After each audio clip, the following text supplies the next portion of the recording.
On May 16, 1977, a man would be arrested at the Hartsfield Airport in Atlanta, Georgia, for public drunkenness and pulling a knife. The man had created quite the commotion and attracted a pretty sizable crowd.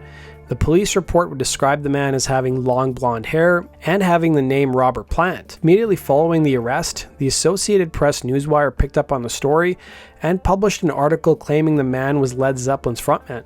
Strangely enough, the Associated Press report neglected to mention other facts in the police report, like the fact that the man who was arrested was only 19 years old, he was short, he was American, had a Michigan address, and perhaps his most notable feature, he was in a wheelchair. Even a local radio station in Atlanta, WQXI, got wind of the story and even played a tape of the man arrested, with the DJ at the time saying the man, and I quote, had the southern drawl of a Georgia.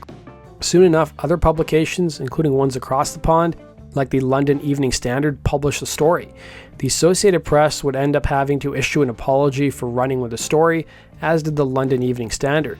As to where the real Robert Plant was, he was across the pond at his home in England, and he was enjoying some quiet time with his family and horse riding. Plant would read about the story in the local papers in England, and according to a band spokesperson who talked to the press, Plant was, and I quote, appalled, pissed off, and not at all amused. It was an affront to his privacy and humanity.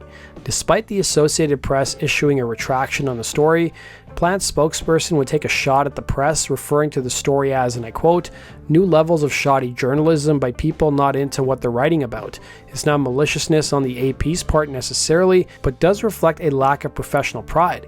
In 1993, Plant would give an interview to Goldmine magazine where he brought up the incident, and the interview went as follows, with Goldmine magazine asking, "What's the best rumor you ever heard about yourself?" To which Plant responded that I stabbed somebody in the Atlanta airport and I was arrested.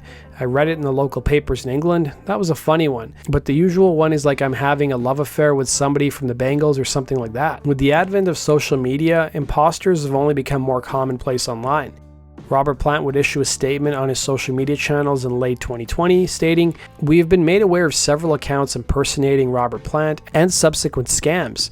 Robert never communicates with fans personally and only communicates via his official channels.